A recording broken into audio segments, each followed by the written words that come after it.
Bonjour à tous et bienvenue sur la chaîne YouTube du collectif Les Mots du Silence.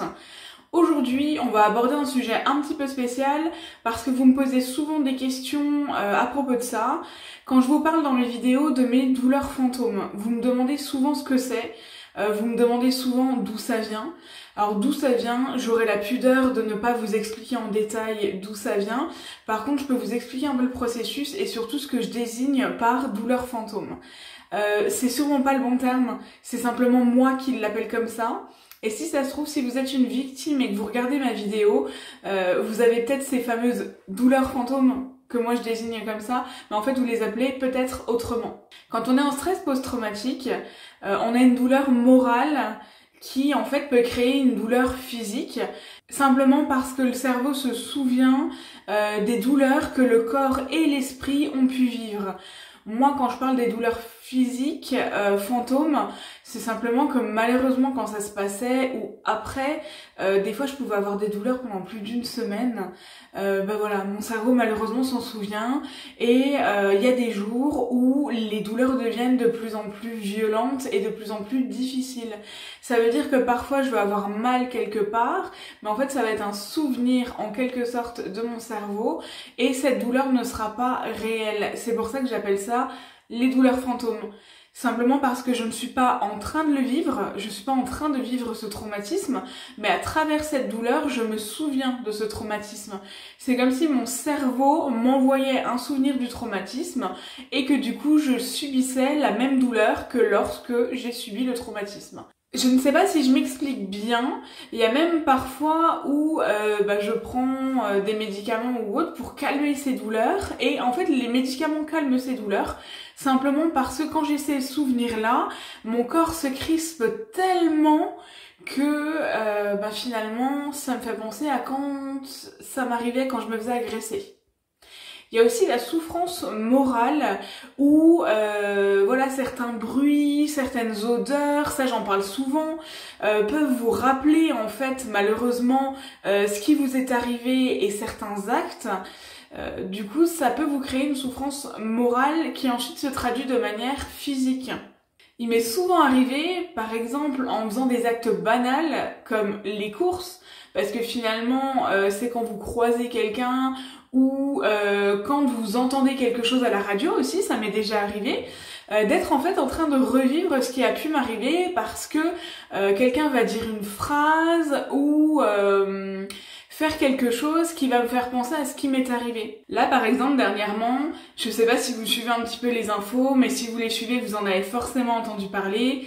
Quand Monsieur Darmanin dit à une journaliste « ça va bien se passer, madame ». Et ben en fait, moi, c'est une phrase qui m'a rappelé quelque chose. Et moralement, donc dans ma tête, ça m'a rappelé le souvenir, et physiquement, j'ai commencé à avoir des douleurs.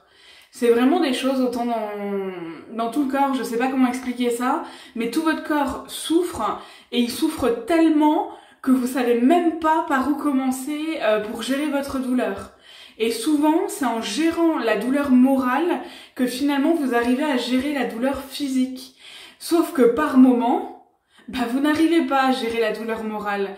Alors, vous n'êtes pas surhumain, vous n'êtes pas un super-héros, et malheureusement, vous avez des douleurs physiques, et ce qui est terrible, c'est que les gens autour de vous ne les comprennent pas, simplement parce que pour eux, personne vous a, je donne un exemple, c'est n'importe quoi parce que j'ai pas mal au pied, mais personne vous a marché sur le pied, alors pourquoi vous auriez mal au pied ?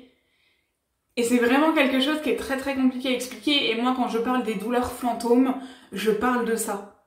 Je parle de ces douleurs qu'on a du mal à contrôler, qui viennent en fait de l'esprit, et c'est des choses que je vivrai malheureusement toute ma vie, que toutes les victimes qui sont en stress post-traumatique vivront malheureusement toute leur vie, et c'est assez compliqué à gérer.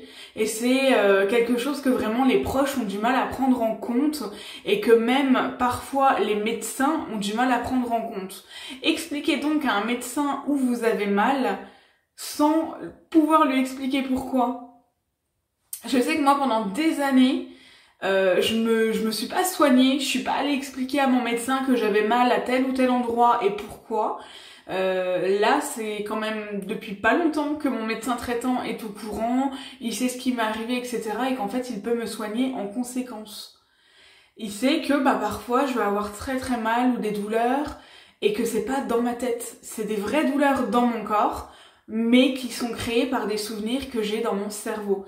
Et c'est toutes des petites choses comme ça qu'il faut vraiment prendre en compte, que parfois le matin vous allez vous réveiller, en fait vous allez être complètement cassé de partout, vous n'avez pas fait une randonnée, vous n'avez pas vécu une aventure de ouf, c'est simplement que c'est votre esprit qui souffre. Et déjà le fait de réussir à vous lever le matin, en fait c'est déjà un exploit, et quand on a des douleurs comme ça, c'est encore plus dur d'affronter une journée.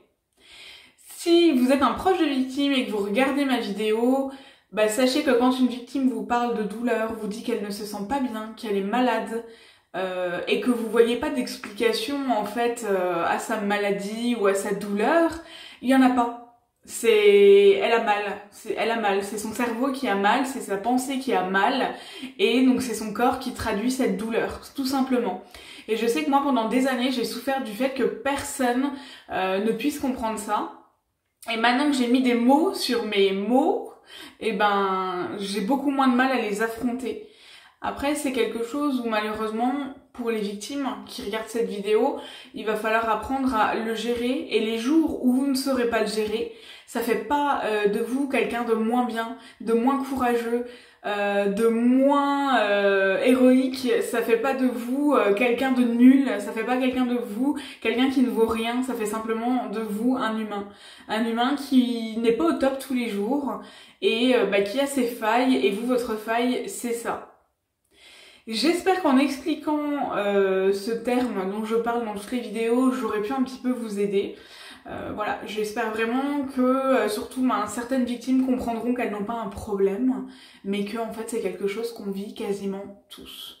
Il y a 1% des victimes, en fait clairement il y a une victime avec qui je parle qui me dit ne pas vivre ce genre de souffrance. Il y a des victimes qui en ont perdu la santé, hein.